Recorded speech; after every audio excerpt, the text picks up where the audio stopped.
Sinasamba ka namin, pinipintuho ka namin. Aral mo ang aming buhay at kaligtasan. Nuestro Padre Jesus Nazareno, iligtas mo kami sa kasalanan. Ang krus mong pinamatayan ay sagisag ng aming kaligtasan.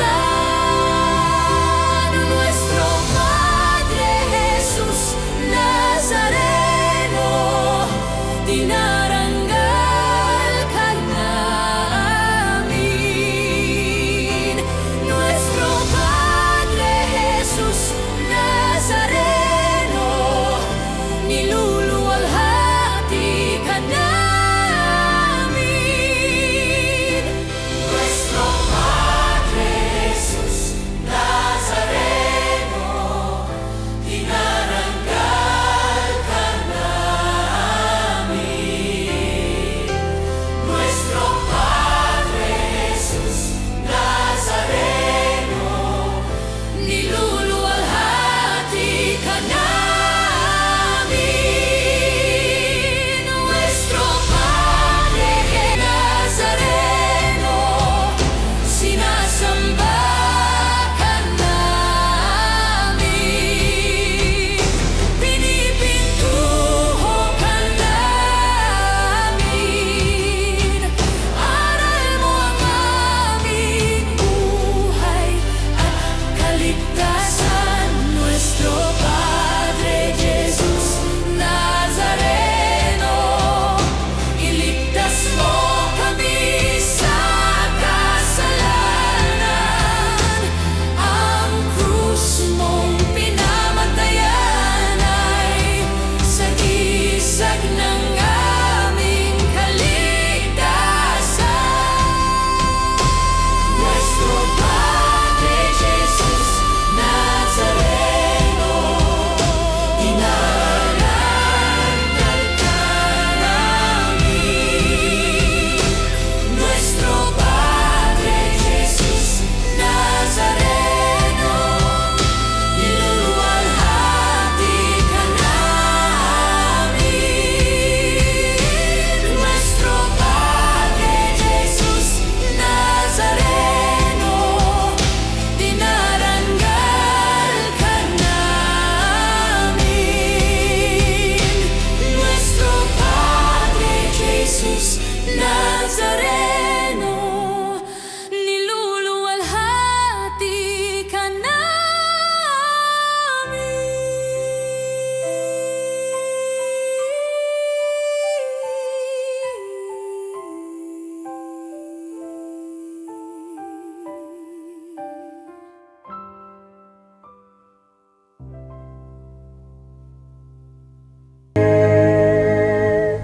Sa ngalan ng Ama at ng Anak at ng Espiritu Santo, Amen. sumainyo ang Panginoon. At sumainyo rin. Mga minamahal kong kapatid, tayo'y nasa ika-11 linggo sa karaniwang panahon. At upang tayo'y mas maging marapat gumanap sa ating pagdiriwang, aminin muna natin ang ating mga kasalanan. Tayo pong lahat inaamin ko sa makapangyarihang Diyos at sa inyo mga kapatid, na lubha akong nagkasala sa isip, sa salita, sa gawa, at sa aking pagkukulang. Kaya isinasamo ko sa mahal na Birheng Maria, sa lahat ng mga anghel at mga banal, at sa inyo mga kapatid, na ako'y ipanalangin sa Panginoong ating Diyos. Kaawaan tayo ng makapangyarihang Diyos, patawarin tayo sa ating mga kasalanan, at patnubayan tayo hanggang sa buhay na walang hanggan. Amen.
Papuri sa Diyos sa kaitasan.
Manalangin tayo. Ama naming makapangyarihan, lakas ka ng mga walang inaasahan kundi ikaw. Ang pagluhog namin ay iyong pagbigyan, sapagkat kami mga tao lamang, na pawang mahihina kapag iyong iniwanan. Kaya naman kami lagi mong tulungan upang sa pagtupad ng iyong mga kautusan, ikaw ay aming mabigyang kasiyahan sa aming iniisip at ginagawa araw-araw sa pamamagitan ni Hesukristo, kasama ng Espiritu Santo, magpasawalang hanggan. Amen. Tayo po ngayon ay nasa unang bahagi ng ating pagdiriwang, ang liturhiya ng salita ng Diyos. Sa unang pagbasa, si Moises ay umakyat ng bundok upang makipag-usap sa Diyos at upang sabihin sa Kanya kung ano ang ginawa niya sa mga Ehipsyo. Ang salita ng Diyos mula sa aklat ng Exodo. Noong mga araw na yon, mula sa Rephidim, nagpatuloy ang mga anak ni Israel sa ilang ng Sinai at nagkampo sa tapat ng bundok. Si Moises naman ay umakyat ng bundok upang makipag-usap sa Diyos. Sinabi sa kanya ng Panginoon, "Ito ang sabihin mo sa buong angkan ni Jacob, sa buong Israel. Nakita ninyo ang ginawa ko sa mga Ehipsyo, at tulad ng pangangalaga ng isang agila sa kanyang mga inakay, kayo'y aking kinupkup. Kung susundin ninyo ako at hindi kayo sisira sa pakikipagtipan ko sa inyo, kayo ang magiging bayan kong hinirang. Ang buong daigdig ay akin, ngunit kayo'y aking itatangi. Kayo'y gagawin kong bayan ng mga saserdote na maglilingkod sa akin, nakatalaga sa akin." Ang salita ng Diyos. Salamat sa Diyos.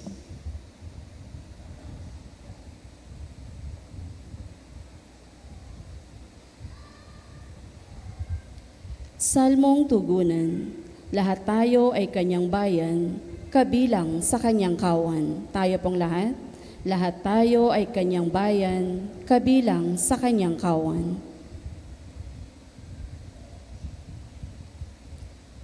Umawit sa kagalakan ang lahat ng mga bansa. Panginoon ay papurihan, paglingkuran siyang kusa. Lumapit sa harap niya at umawit na may tuwa. Lahat tayo ay kanyang bayan, kabilang sa kanyang kawan. Ang Panginooy ating Diyos, ito'y dapat na malaman. Tayo'y kanyang lahat, tayo'y lahat na nilalang. Lahat tayo'y bayan niya, kabilang sa kanyang kawan. Lahat tayo'y kanyang bayan, kabilang sa kanyang kawan. Mabuti ang Panginoon, pag-ibig niya'y walang hanggan. Siya'y Diyos na mabutit, laging tapat, kailanman. Lahat tayo ay kanyang bayan, kabilang sa kanyang kawan.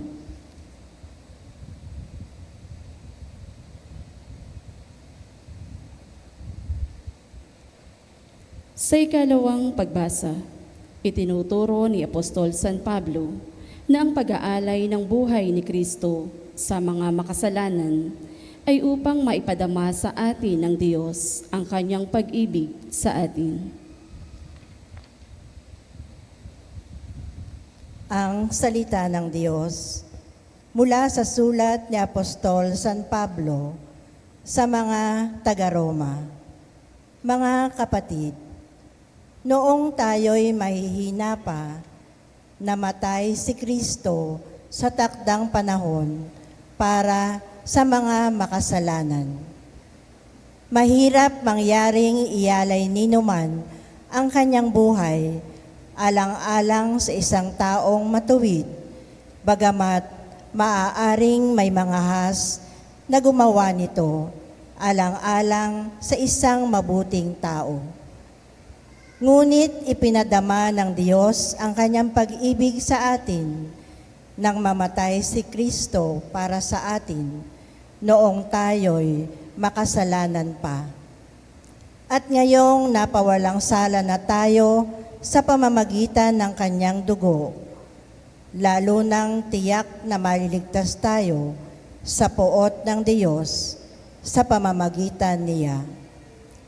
Dati, tayo'y mga kaaway ng Diyos, ngunit ngayon, tinatanggap na niya tayong mga kaibigan, alang-alang sa pagkamatay ng kanyang anak. Kaya't tiyak ang pagkaligtas natin sa pamamagitan ng pagiging buhay ni Kristo.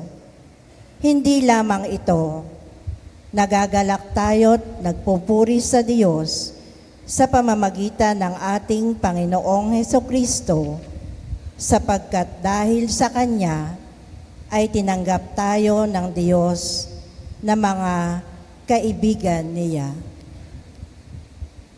Ang salita ng Diyos.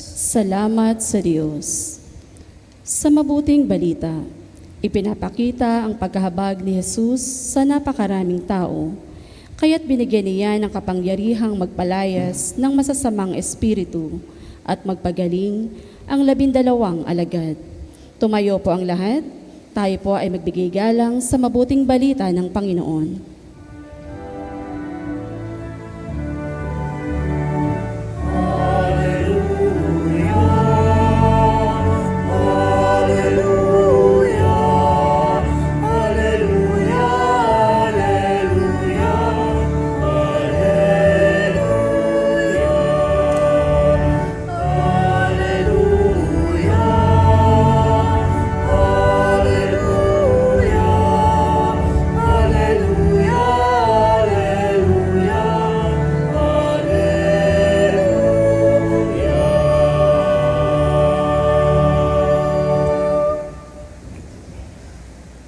Sumainyo ang Panginoon.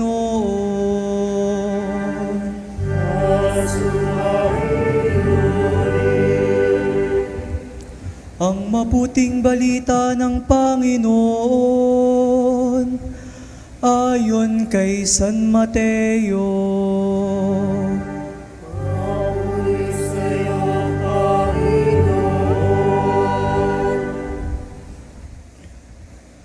Noong panahong iyon, nang nakita ni Jesus ang napakaraming tao, nahabag siya sa kanila, sapagkat sila'y lito at lupaypay, parang mga tupang walang pastol. Kaya't sinabi niya sa kaniyang mga alagad, sagana ang anihin, ngunit kaunti ang mag-aani. Idalangin ninyo sa may-ari ng anihin, na magpadala siya ng mga manggagawa sa kanyang aanihin.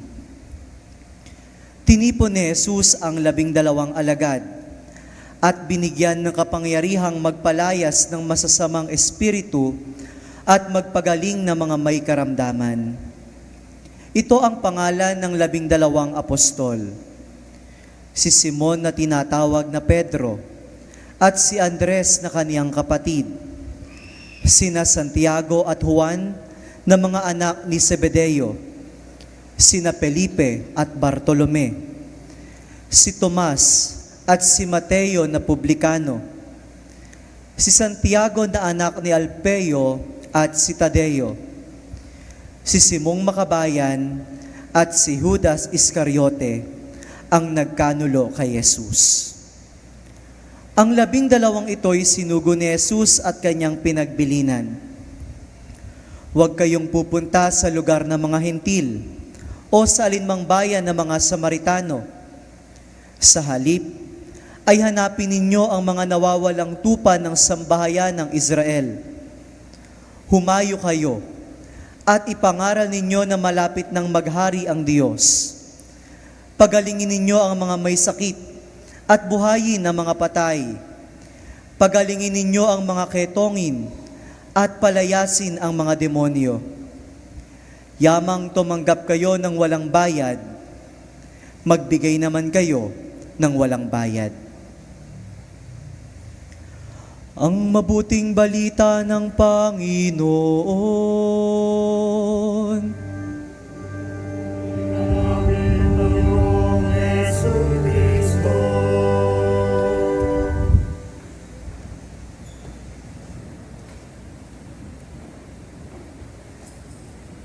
Kasama natin sa ating banal na pagdiriwang ang ating kaparokya, si Reverend Kelvin Alejandro, na sa araw ng Martes, June 16, ay oordinahang pari kasama ng 7 pa niyang mga kaklase.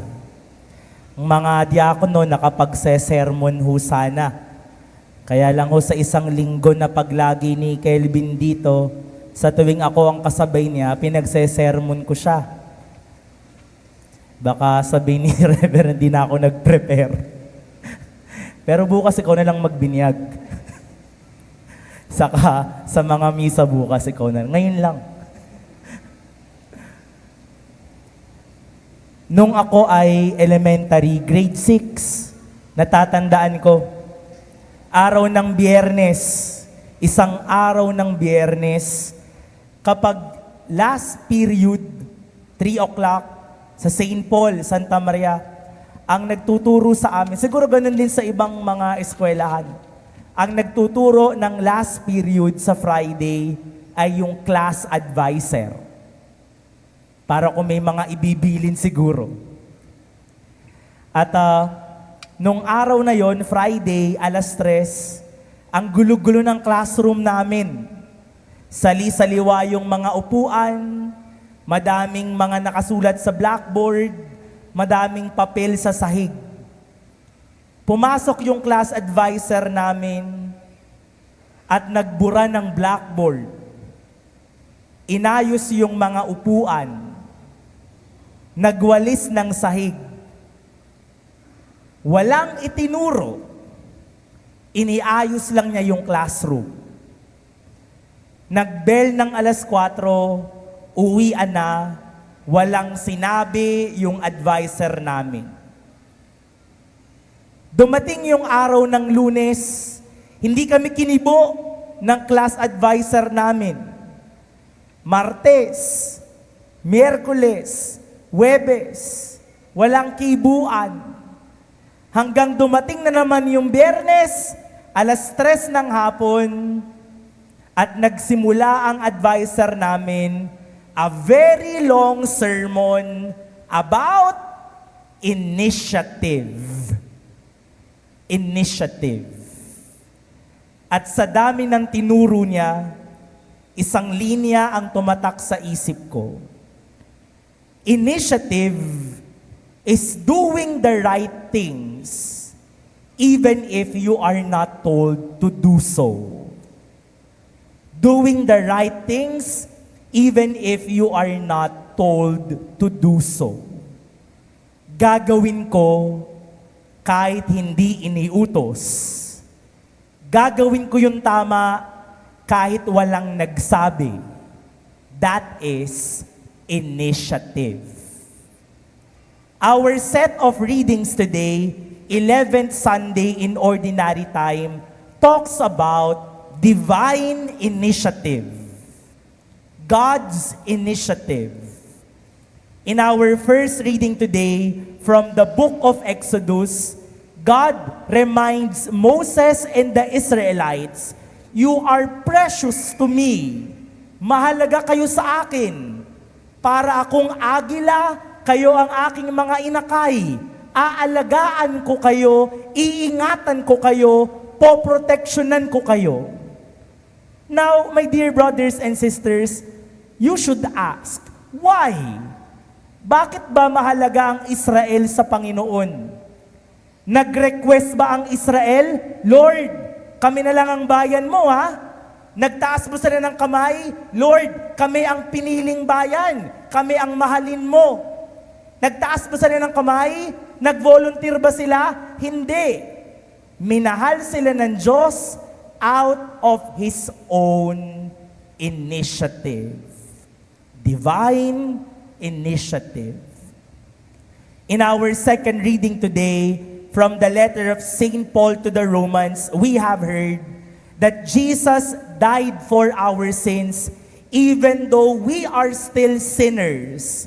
Kahit na tayo ay makasalanan pa, namatay si Jesus para sa atin. See, He does not wait for the conditions to be good. Hindi niya hinintay, dapat mabait muna lahat bago ako mamatay. Dapat mapagbigay muna lahat bago ako mamatay. Dapat matino muna lahat bago ako mamatay. Kahit hindi ka pa matino, kahit hindi ka pa mapagbigay, even in your weaknesses, even in your sinfulness, I will die for you. Now, that is God's initiative. That is initiative. And in our gospel today from St. Matthew, our gospel started with these words.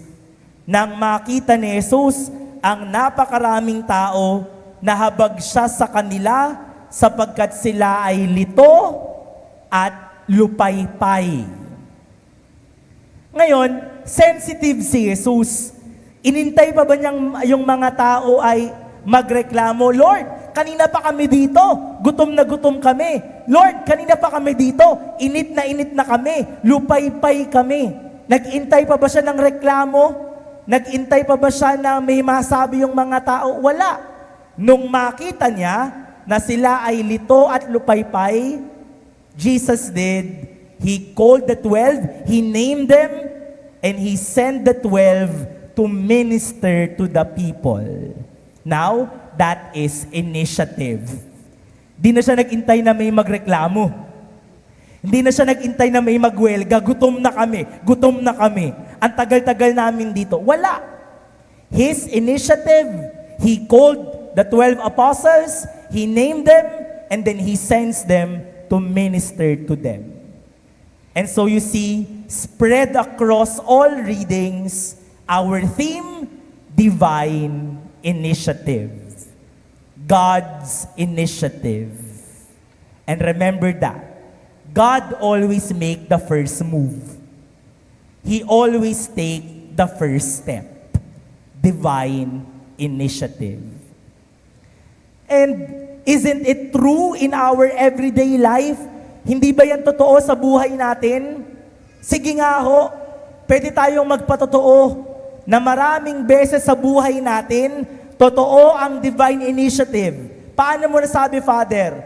Ilang beses na may ibinigay ang Diyos sa'yo. Hindi mo hiningi. Hindi mo pinagdasal. Hindi mo pinagnobena. Hindi mo pinagtridoo. Pero ibinigay sa'yo. Now, that is God's initiative. Hindi mo pinagdasal, ni hindi mo hiningi, pero ibinigay sa'yo. Divine initiative. At bakit may initiative ang Diyos? Because God is love. And love always takes the initiative. Kapag nagmamahal ka, hindi ka nag-iintay. Mauuna ka. Because love always takes the initiative. And this challenges us. If there is divine initiative, it challenges us to have human initiative. Mga minamahal kong mga parokyano, magkaroon tayo ng kusa, sabagat ang Diyos may kusa. Kahit di mo hingin, kahit hindi mo ipagdasal, may ibibigay. Ikaw, may kusa ka ba? Do you have that human initiative? Alam niyo kung bakit magulo ang mundo? Sasabihin ko sa inyo ang isang dahilan kung bakit magulo ang mundo. Magulo ang mundo kasi naghihintayan tayo. Hindi ko siya babatiin. Batiin niya muna ako. Nag-iintayan tayo. Hindi ako magbibigay hanggat hindi muna sila magbibigay. Nag-iintayan tayo. No initiative. Sasali lang ako dyan kapag sumali na sila. No initiative. Magvo-volunteer lang ako kapag may nag-volunteer na munang iba. No initiative. Walang kusa. Mga minamahal kong kapatid, kapag nag-iintayan tayo at walang nauna, then really nothing will happen. And so Jesus challenges us today, have that human initiative. Di ba ang mga tao, gusto natin may kusa? Mga magulang, di ba gusto nyo sa mga anak nyo may kusa? Yung pag-uwi mo galing sa trabaho, nakasaing na yung anak mo, nagkusa, kahit di mo utusan. Yung pag-uwi mo, yung anak mo nakalaban na, hindi mo na sinabihan, may kusa. O kaya, kung may trabaho na yung anak mo, tuwang-tuwa ang mga magulang pag inabutan ka, na hindi naman ikaw nang hingi. Yung anak mo, nagkusa. Initiative. At ang mga bata din naman, for example, gustong-gusto din natin kapag nagkukusa ang mga magulang natin. Yung kahit wala tayong sasabihin ng nanay mo, "Nak, labas tayo." Nagkusa yung magulang mo. O kaya, "Anak, mag-usap tayo."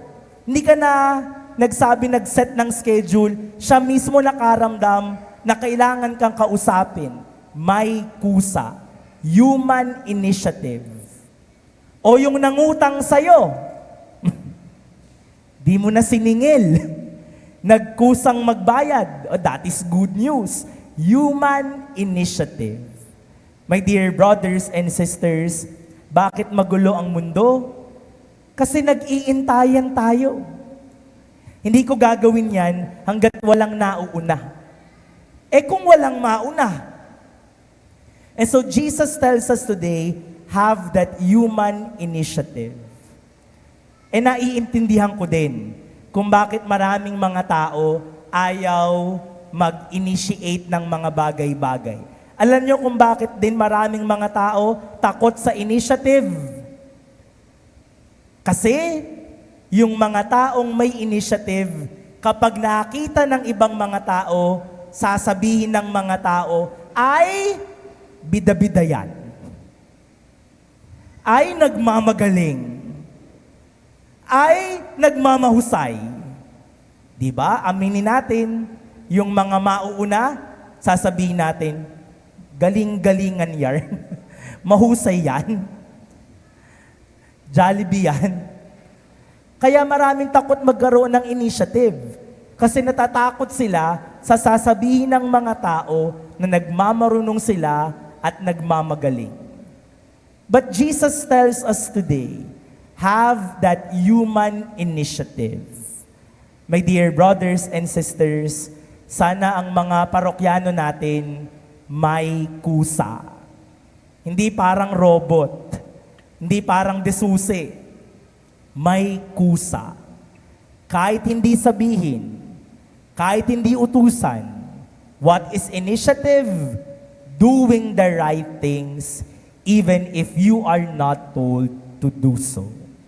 And as we continue our Eucharistic celebration today, we thank the Lord for divine initiative. Thank you, Lord, for loving me, even if I am still unworthy. Even if I have many limitations, thank you for loving me first. Dahil ikaw, Ama, ang unang nagmamahal. That is divine initiative. And as we see divine initiative, we are being challenged to have human initiative. Sana may kusa din tayo sa pagbibigay, sa paglilingkod, sa pag-unawa, at sa pagmamahal. Ang taong nagmamahal, tunay na nagmamahal, hindi na mag-iintay, mauuna siya. Kahit di na manghingi ng update, mag-a-update na agad ako. Kahit hindi manghingi ng kung ano, magbibigay ako. Because love takes the initiative. My dear brothers and sisters, when divine initiative meets human initiative, grace overflows, love explodes, and miracles can happen. Amen. Magsitayo tayo. Ipapahayag natin ang ating pananampalataya. Sumasampalataya ako sa Diyos amang makapangyarihan sa lahat, na may gawa ng langit at lupa. Sumasampalataya naman ako kay Jesucristong isang anak ng Diyos, Panginoon nating lahat. Nagkatawang tao siya lalang ng Espiritu Santo, ipinanganak ni Santa Mariang Birhen, pinagpakasakit ni Poncio Pilato, ipinako sa krus, namatay, inilibing, nanaog sa kinaroonan ng mga yumao. Nang may 3 araw, nabuhay na maguli, umakyat sa langit, naluluklok sa kanan ng Diyos amang makapangyarihan sa lahat. Doon magmumulang paririto at hukom sa nangabubuhay at nangamamatay na tao. Sumasampalataya naman ako sa Diyos Espiritu Santo, sa banal na simbahang katolika, sa kasamahan ng mga banal, sa kapatawaran ng mga kasalanan, sa pagkabuhay na maguli ng nangamatay na tao, at sa buhay na walang hanggan. Amen. Mga kapatid, dumalangin tayo sa Ama para maisakatuparan natin ang gampaning iniatang sa atin. Ating isamo, Panginoon, dinggin ang aming panalangin. Panginoon, dinggin ang aming panalangin. Upang mahihatid ng banal na simbahan sa pangunguna ng mga obispo at pari ang pagpapatawad at pagmamahal ng karihan ng Diyos. Manalangin tayo sa Panginoon. Panginoon, dinggin ang aming panalangin. Upang lakipan ng habag ng lahat ng mga hinirang at isinugo ang kanilang paglilingkod. Manalangin tayo sa Panginoon. Panginoon, dinggin ang aming panalangin. Upang ihatid nating nagkakabuklod ngayon ang paghahari ng Diyos sa daigdig na nakabatay sa kapayapaan at katarungan. Manalangin tayo sa Panginoon. Panginoon, dinggin ang aming panalangin. Upang ang lahat ng nagtipon ngayon ay magsikap na ipangaral ang Ebanghelyo tungo sa kaharian ng Diyos sa kanilang matapat at marangal na pamumuhay. Manalangin tayo sa Panginoon. Panginoon, dinggin ang aming panalangin. Upang makabahagi sa paghahari ng Diyos ang lahat ng mga yumao. Manalangin tayo sa Panginoon. Panginoon, dinggin ang aming panalangin. Sa katahimikan, ilapit natin sa Diyos ating mga kailangan.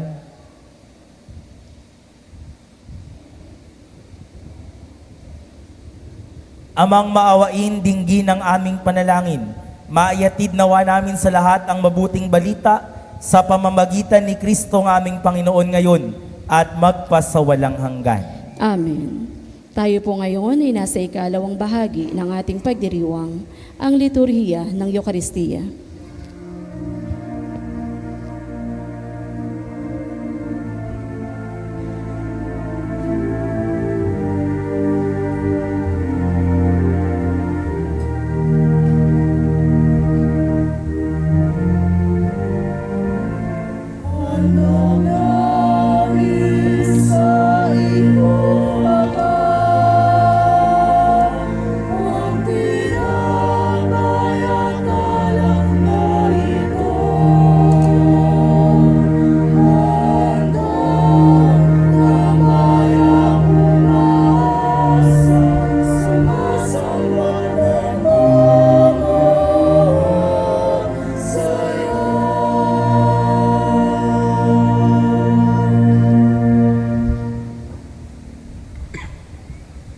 Tumayo po ang lahat. Manalangin kayo mga kapatid upang ang paghahain natin ay kalugdan ng Diyos amang makapangyarihan. Tanggapin nawa ng Panginoon itong paghahain sa iyong mga kamay, sa kapurihan niya at karangalan sa ating kapakinabangan, at sa buong sabay na niyang banal. Ama naming lumikha, kami ginawa mong may angking katauhan na dapat pakanin at pangalagaan, at iyong dinudulutan ng banal na pagkinabang, ipagkaloob mo kami huwag magkulang sa mga iniuukol mo sa aming kapakanan sa pamamagitan ni Jesucristo, kasama ng Espiritu Santo, magpasawalang hanggan. Amen. Sumainyo ang Panginoon, At sumainyo rin. itaas sa Diyos ang inyong puso at diwa. Itinaas na namin sa Panginoon. Pasalamatan natin ang Panginoong ating Diyos. Marapat na siya ay pasalamatan. Ama naming makapangyarihan, tunay ngang marapat na ikaw ay aming pasalamatan. Ang iyong mga supling na nataksil ay nagbabalik ngayon sa iyong paggiliw, bunga ng malasakit ng anak mong masunurin, at ng Espiritong bigay upang lahat ay kupkupin kaming mga tinubos ng anak mong mahal, ay niloob mong magtipon at magkapisan upang magsalo sa masaganang hapag ng buhay. Kaisa ng anak mo at ng Espiritu Santo, ang iyong sambayan ay nagpupuri sa iyo. Nagkakapisan ngayon ang bumubuo sa katawan ni Kristo, nagkakatipon ngayon ang pinananahanan ng iyong Espiritu. Kaya kaisa ng mga anghel na nagsisiawit ng papuri sa iyo nang walang humpay sa kalangitan, kami nagbubunyi sa iyong kadakilaan.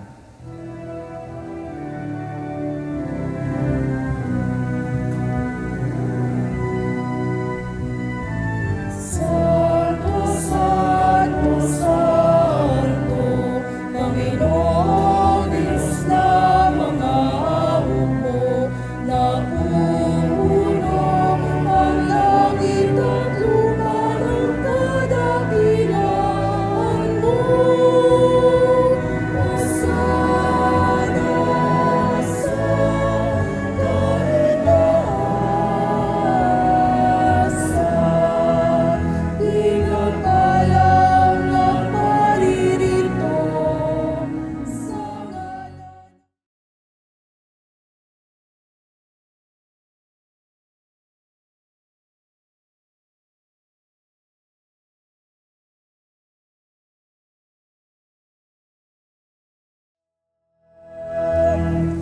Ama naming banal, ikaw ang bukal ng tanang kabanalan, kaya't sa pamamagitan ng iyong Espiritu, gawin mong banal ang mga kaloob na ito upang para sa aming maging katawan at dugo ng aming Panginoong Jesucristo. Bago niya pinagtiis ang kusang loob na maging handog, hinawakan niya ang tinapay, pinasalamatan kanya, pinaghati-hati niya yun. Iniabot sa kaniyang mga alagad at sinabi, "Tanggapin ninyo lahat ito at kanin, ito ang aking katawan na ihahandog para sa inyo."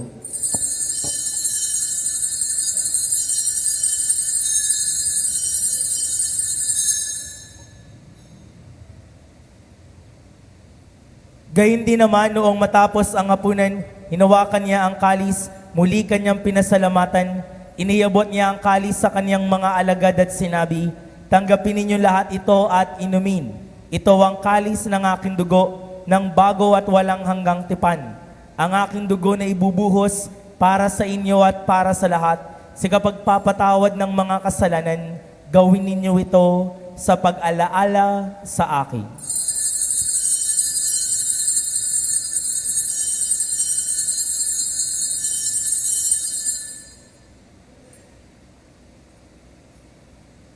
Ipagbunyi natin ang misteryo ng pananampalataya.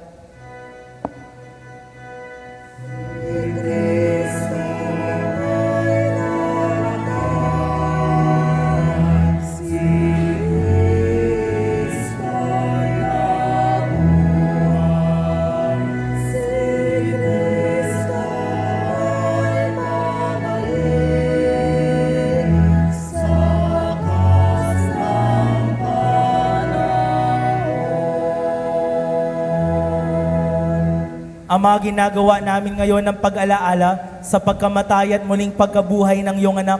Kaya't iniaalay namin sa iyo ang tinapay na nagbibigay buhay at ang kalis na nagkakaloob ng kaligtasan.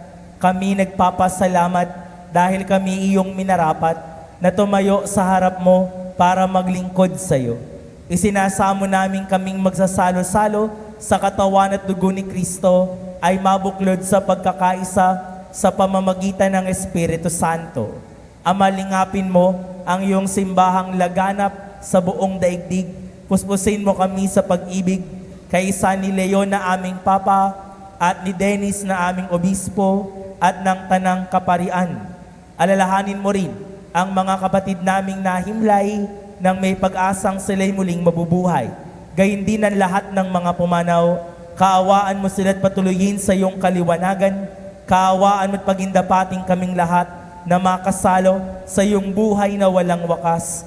Kaisa ng mahal na Birheng Maria, Ina ng Diyos, ni San Jose, kanyang kabiyak ng puso, kaisa ng mga apostol, ni San Antonio de Padua at ng lahat ng mga banal na namuhay sa daigdig ng kalugod-lugod sa iyo, maipagdiwang nawa namin ang pagpupuri sa ikararangal mo sa pamamagitan ng iyong anak na aming Panginoong Heso Kristo.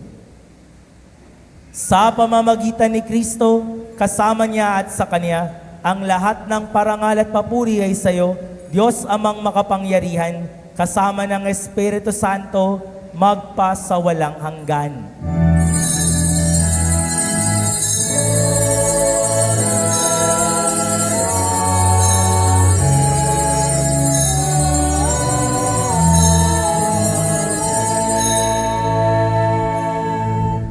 Tumawag tayo sa Diyos na ating Ama.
Hinihiling namin kami adya sa lahat ng masama, pagkalooban ng kapayapaan araw-araw, iligtas sa kasalanan, ilayo sa kapahamakan, samantalang aming pinananabikan, dakilang araw ng pagpapahayag ng tagapagligtas naming si Yeso Kristo.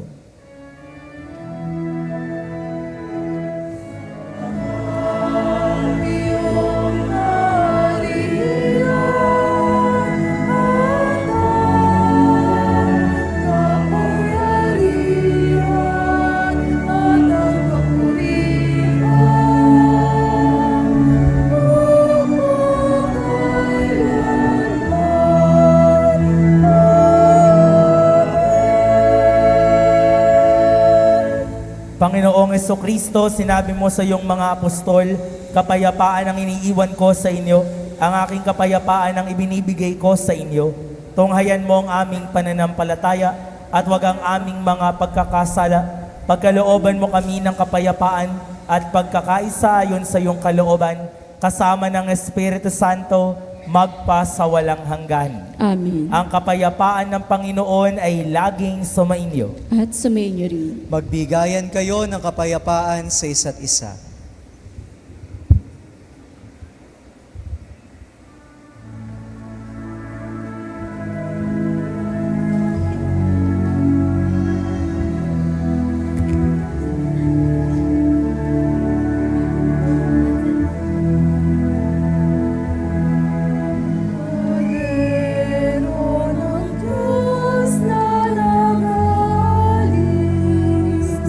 Ng mga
Narito si Kristo, ang daan, katotohanan at ang buhay, mapalad ang mga inaanyayahan sa kaniyang banal na piging. Panginoon, hindi ako karapat-dapat na magpatuloy sa iyo.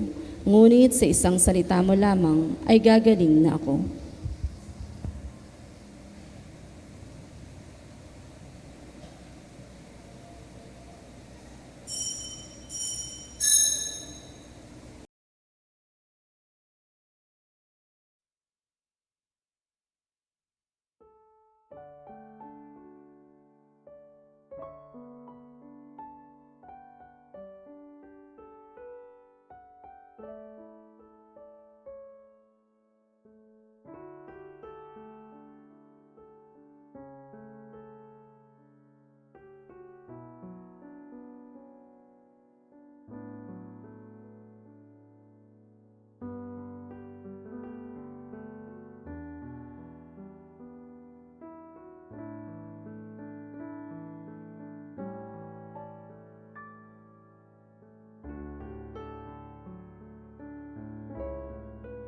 Panalangin sa karangalan ng Nuestro Padre Jesus Nazareno.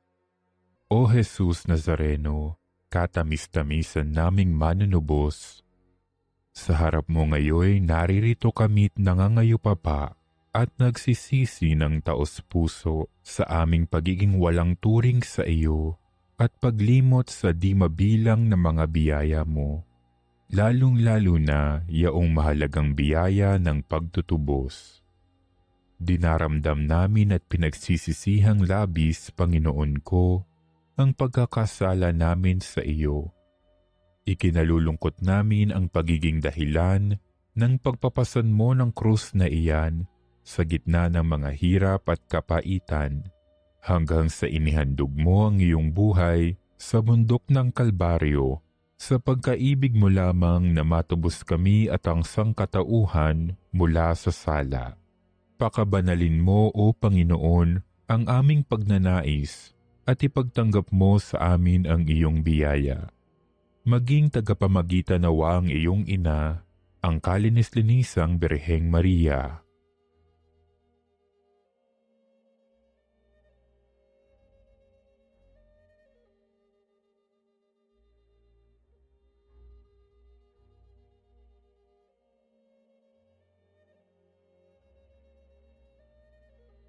Ama naming makapangyarihan, niloob mong akuin ang iyong anak, ang krus at kamatayan, upang ang sangkatauhan ay matubos at mabuhay. Ang pag-ako namin sa krus at kamatayan dito sa lupa, ayon sa diwa ng pagsunod sa iyong loob, na ginanap ng iyong anak, ay magpagindapat nawa naming kamtin ang lubos na katubusan at pagkabuhay sa iyong piling, sa pamamagitan ni Hesukristo, kasama ng Espiritu Santo, magpasawalang hanggan. Amen. Nuestro Padre Jesus Nazareno, Panginoon namin at Diyos, kaawaan mo kami. Manalangin tayo. Ama naming mapagmahal, ang pinagsaluhan naming banal na pagkinabang na nagpapahiwatig ng iyong pakikiisa sa tanang naritong nakikipagdiwang, ay magdulot nawa ng pagkakaisa sa iyong sambayanan sa pamamagitan ni Hesukristo, kasama ng Espiritu Santo, magpasawalang hanggan. Amen. Aawit tayo ng pasasalamat.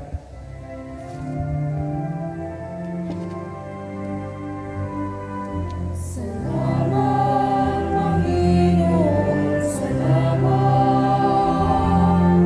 Salamat, salamat sa iyo. Salamat sa nakalang lingkod. Salamat sa mga biyaya.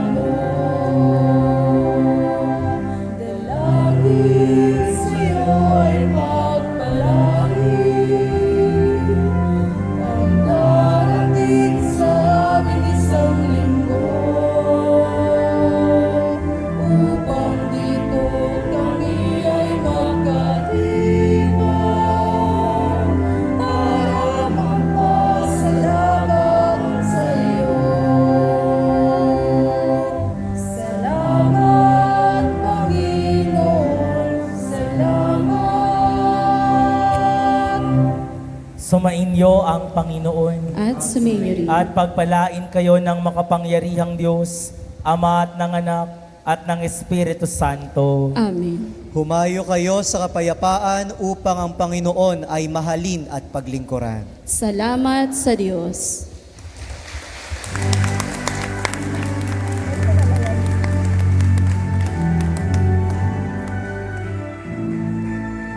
Nuestra Señora del Carmen, mahal na ina namin, patron ng makasaysayan, simbahan ng Marasari.